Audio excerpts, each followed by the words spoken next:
They worked together, building the earthworks, protecting their livelihood. They knew at the last minute what they faced if the British took over their city.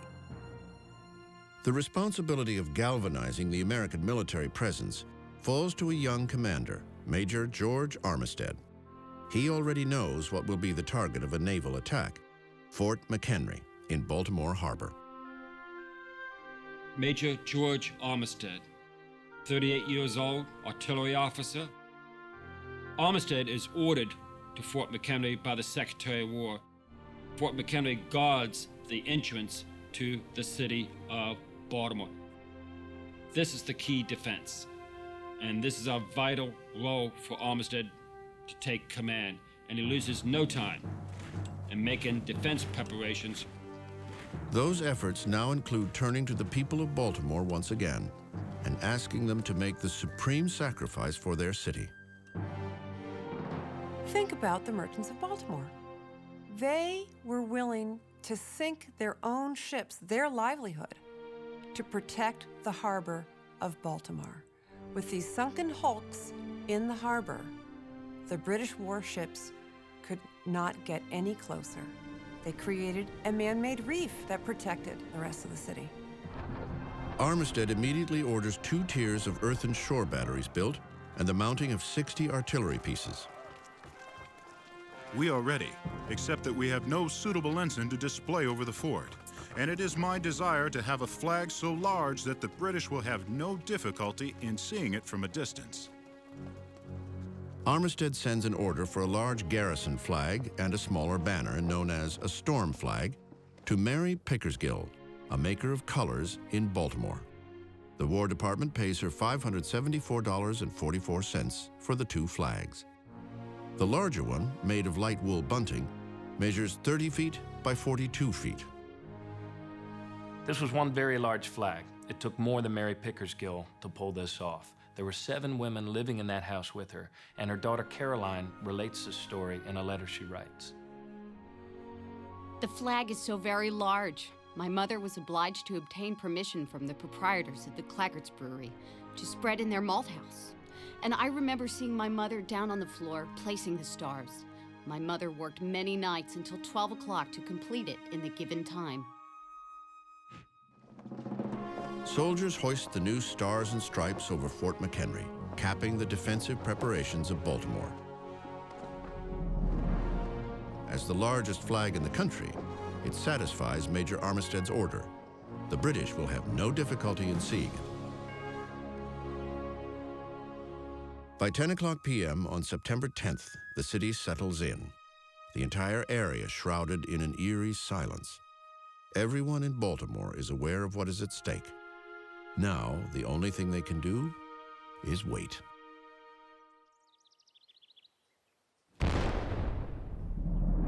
At noon, an alarm cannon blasts a warning to the city, shattering the quiet of a Sunday afternoon.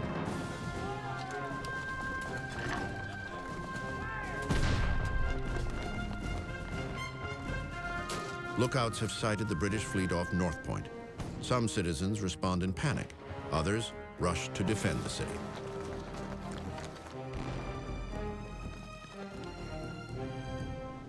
The attack on Baltimore calls for a combined land and sea assault.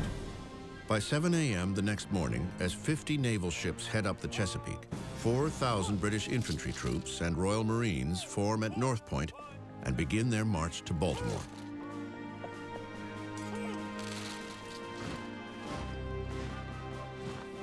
Marching in the hot, humid conditions of a Chesapeake Bay summer would be hard enough as it is, but marching in a woolen uniform with equipment, musket, 60 rounds of lead balls, haversack, knapsack, water canteen, was absolutely draining to the soldiers.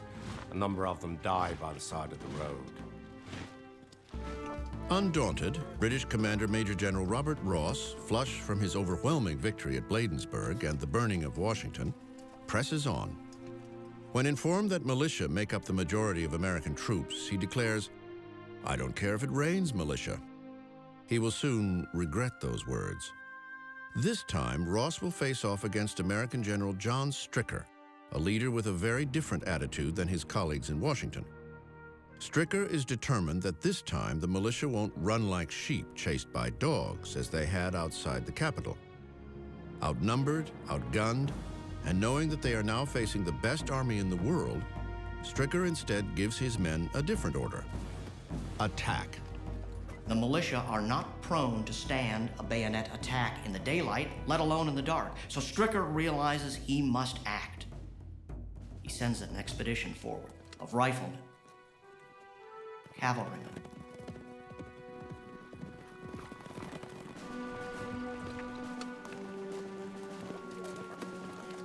they detect the British and they begin to fire. The Battle of North Point is now joined.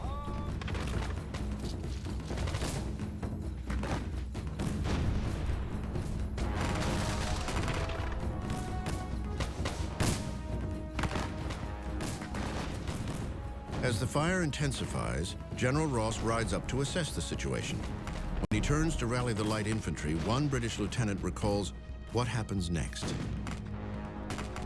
He had scarcely entered the wood when an American rifleman singled him out. He fired the ball, true to its mark, pierced his side. An anonymous sniper strikes down the commander of the British land forces. Ross falls from his horse, mortally wounded. Moments later, British fire fells the American rifleman.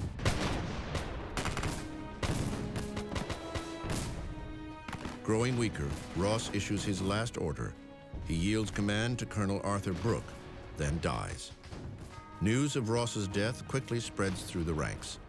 Midshipman Robert Barrett expresses the shock shared by many in the British invasion force.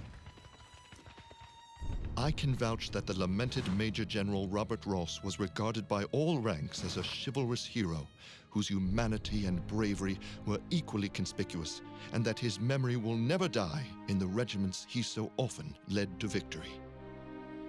The sniper's name has faded into history. With one shot, he would never know how he had changed the course of the War of 1812.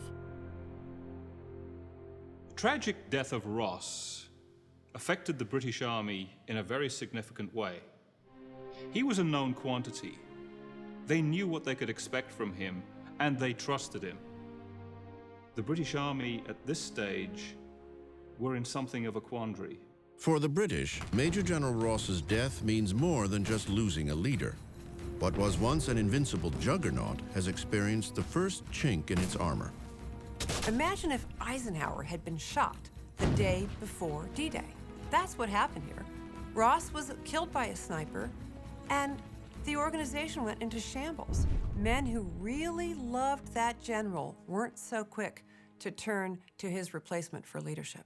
Had he lived, Ross might have emerged as the battle's most well-known figure.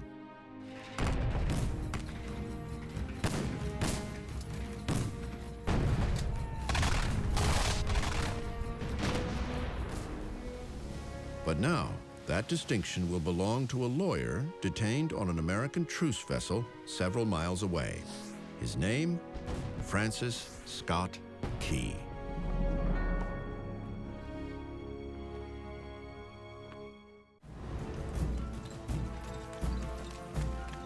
The British invasion force continues its combined naval and land attack on Baltimore.